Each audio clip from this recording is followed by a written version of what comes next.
We are joined today by Dr. Vinay Shreyas Buddhe. He is the founder director general of Rambhau Malgi Prabodhini, which is essentially the think tank behind many of BJP's governance related policies. Dr. Shreyas Buddhe is also the national in charge of BJP's Good Governance Cell.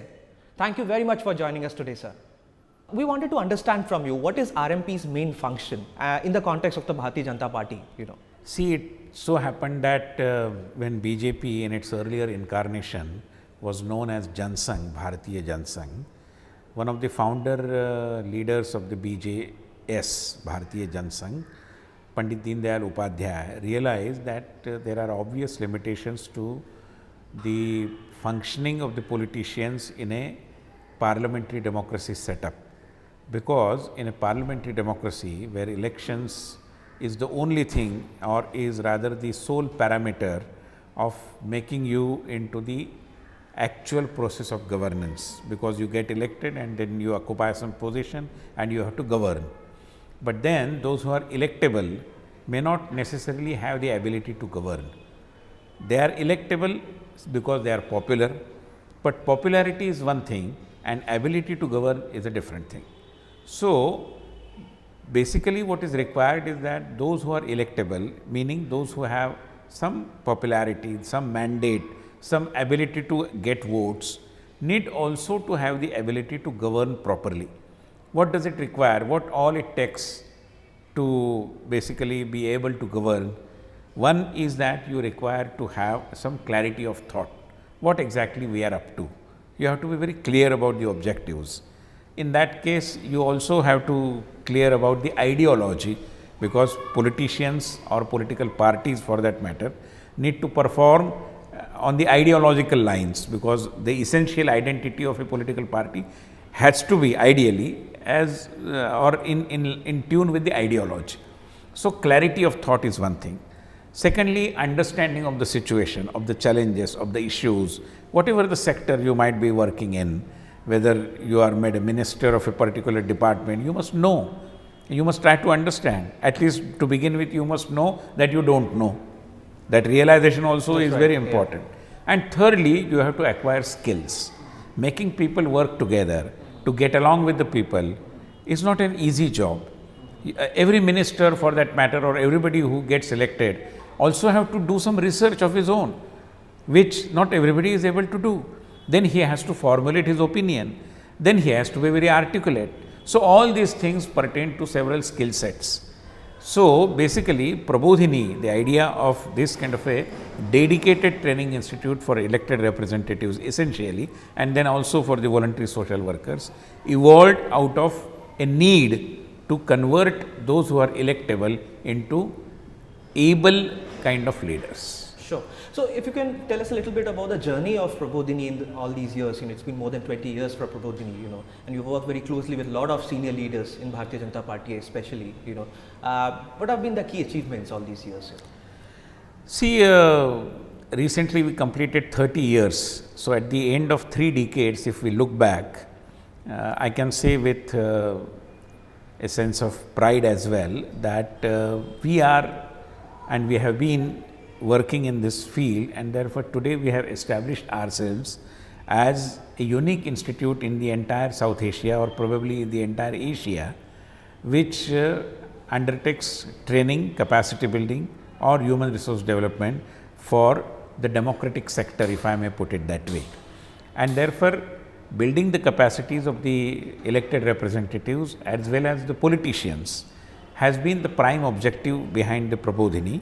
And I can say that we have fairly established the need, the relevance, and as well and the utility also of this kind of a setup, which is in a way in the given atmosphere world over. There are democracies, more than 150 countries are democratic countries, elections continue to happen, people get elected, and still you have some kind of a question mark over the efficacy of democracy.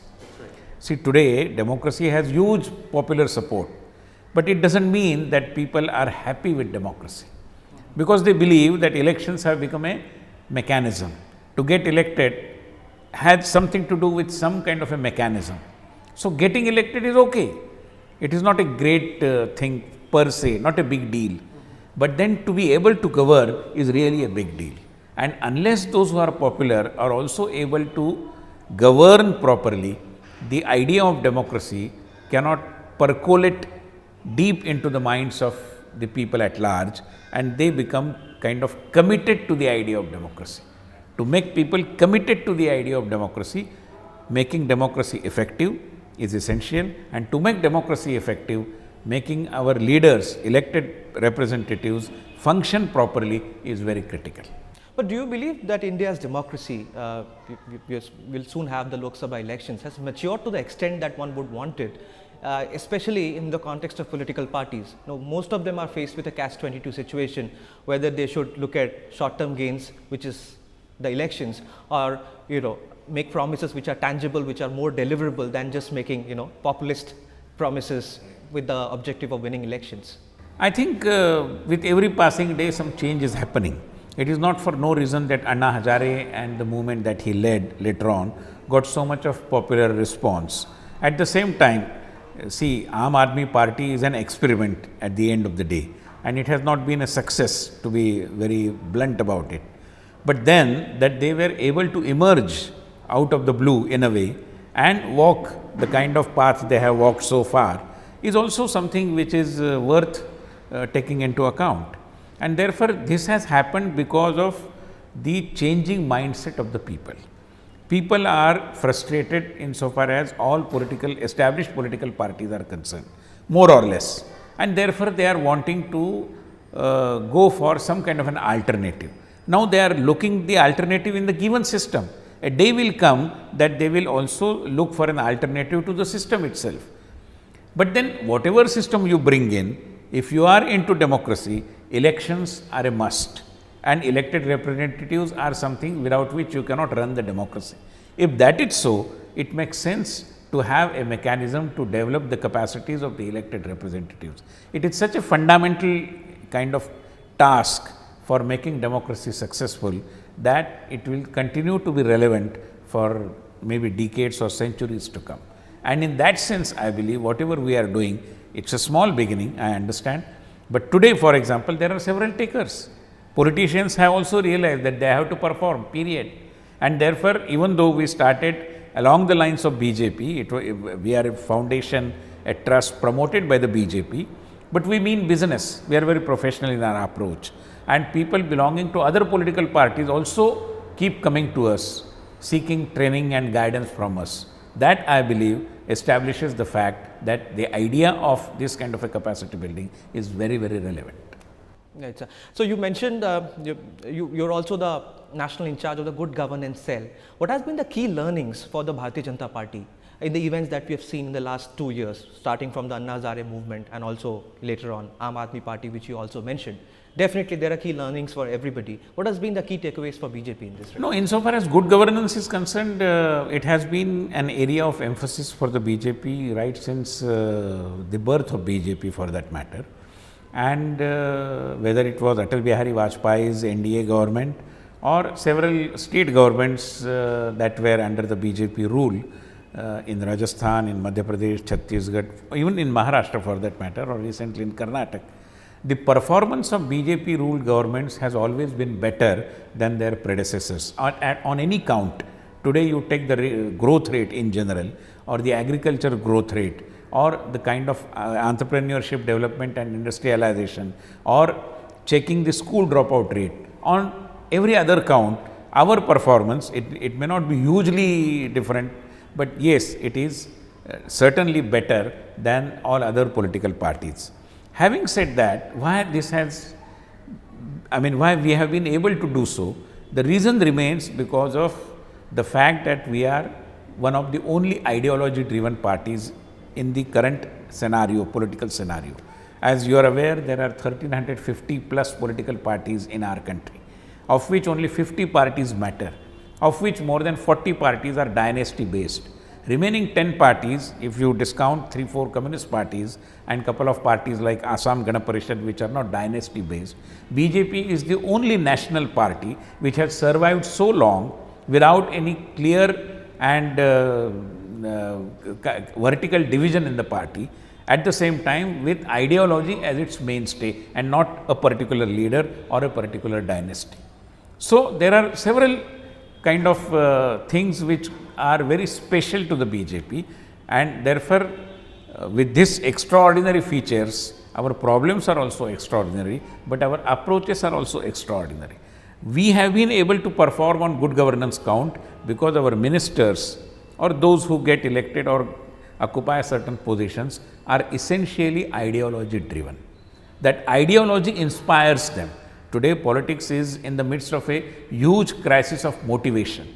We, in our own small way, are trying to take care of this crisis of motivation.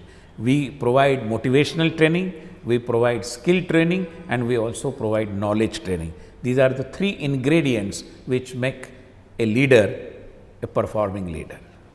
How many cadres or how many trainees do you admit every year? Annually, we conduct more than 20 training programs, and couple of thousand people undergo such trainings. I am talking about the political sector essentially, but in the voluntary sector also we conduct training. Yes. And that is also equally significant, I believe, because that is the sector almost next to the political sector where you find motivation on the wane, right. Skills, something which are yet to be cultivated, and knowledge and understanding is also at a very shallow stage in several cases. So can you talk about a couple of some of your rather outstanding students from the political sphere of Bharatiya Janata Party? Well, it would be kind of not fair perhaps to claim that a particular leader, since he underwent training in BJP, now he has reached where he is. Mm-hmm. So I am not going to claim that, because there are several factors which contribute to the making of a leader.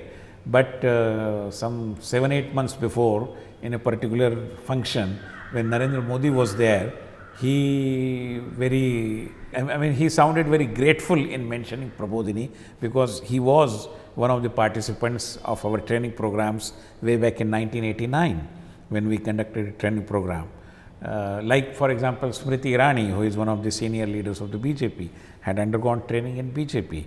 Several frontline leaders, young leaders of BJP today, were at some point of time or the other, were the students of Prabodhini for a shorter or longer training program. And I must tell you that during the last 10 years or so, we have conducted more than 3 training sessions for the ministers of BJP ruled states, and at least around 100 of them, they come and they participate in the training. They stay without any assistant around. They share the room or the accommodation, because we have limited number of rooms, and they sit in the training program all along like a very obedient student. And every time when they leave, they tell us that conduct such programs at least once every year. If you do that, then the chances of our remaining on the track will increase. Do your programs also reach to the ground level cadre of the Bharatiya Janata Party, or Yeah, of course. I mean, every level we try to reach out to, even from the ward level karyakartas, the party workers, or the municipal corporators, or the MLAs, MPs and ministers, as I mentioned, or the secretaries who work with the MLAs or MPs. Mm-hmm. For them, we have a particular structured certificate program in political assistantship for that matter. And therefore, we have every variety of training program. These days, we talk more about social networking. So we have a structured program on using social media for political propaganda, for that matter. And therefore, every other area we have been able to cover so far. And as per the need, we also cultivate new training programs which are more of tailor-made, need-based kind of training programs. So we have a training program for women leaders, we have a training program for young leaders, we have a training program for district panchayat, Jilla panchayat members, we have a training program for taluka panchayat members, for village bodies, every other area we have covered. You have worked very closely with very senior leaders. You were a political advisor to Mr. Nitin Gadkari, former BJP president. You have worked very closely with Mr. Narendra Modi in Gujarat. When you talk about governance, what are the parameters of that? How do you establish good governance? Is it the GDP growth? Is it a particular set of economic numbers, or is it the ground level per capita income? Which are the main indicators you would attribute good governance? Insofar as good governance is concerned, this term came into usage somewhere around 1980 at the United Nations level, and there are 7-8 parameters. I cannot remember all of them, but it is transparency, accountability, it is participation, and several such parameters are there on which you measure the level of good governance. But I would say that much before all these things came into practice, the Indian concept of good governance has always been like that. For example, the king in our concept always has been, the institution of king was considered to be somebody who has an unattached involvement in the power structure. So, for example, King Shivaji was described by one of the very well-known writer in Maharashtra as Upabhoga Shunya Swami, somebody who will not use the power for self-gratification, but at the same time will take the ownership of the entire structure.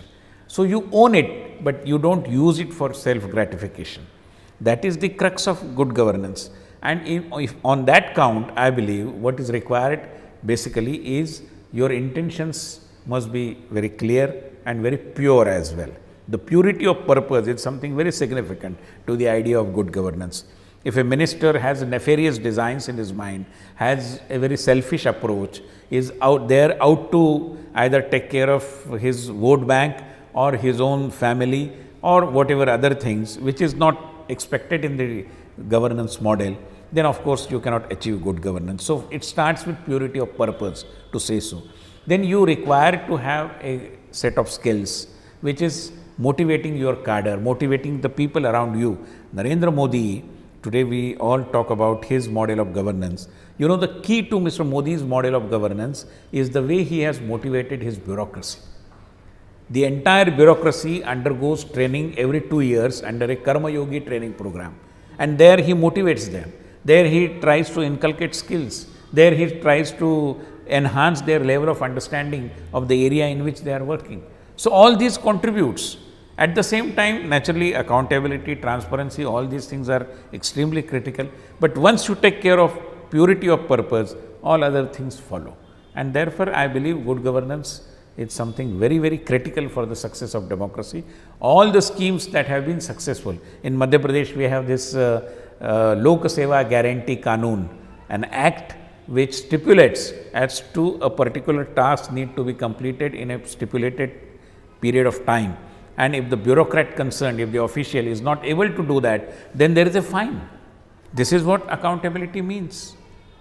And therefore, we are out to make democracy successful via the building of capacities of the elected representatives.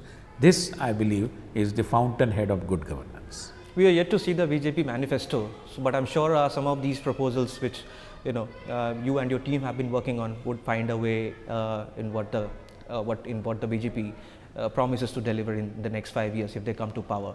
But you see any particular change that is required for the next government, whosoever it is, to implement? As I said, work culture. See, today if you go to Gujarat and several other BJP ruled states, there is a subtle and a very purposeful attempt, a very dedicated attempt, a resolute attempt to change the work culture. If we change the work culture in government offices, this can happen if we change the culture of our politics as well. So, things are intertwined, they are linked one to the other, and also bringing in some innovation. I am sure BJP manifesto will be talking about several innovative ideas, and there are huge scope for innovations. If you deal with a problem in a very innovative, out of the box way, chances are that you get success. So, I think transparency, accountability, innovation, result orientation, and as I said, basically bringing in brighter ideas with people's participation as the bottom line. in several countries and in India as well, or in BJP ruled states, if there are certain flagship schemes which are considered as successful schemes, the basic of that particular scheme is in successful participation of the people. My last question to you, what is the biggest challenge that you see political parties in India facing today?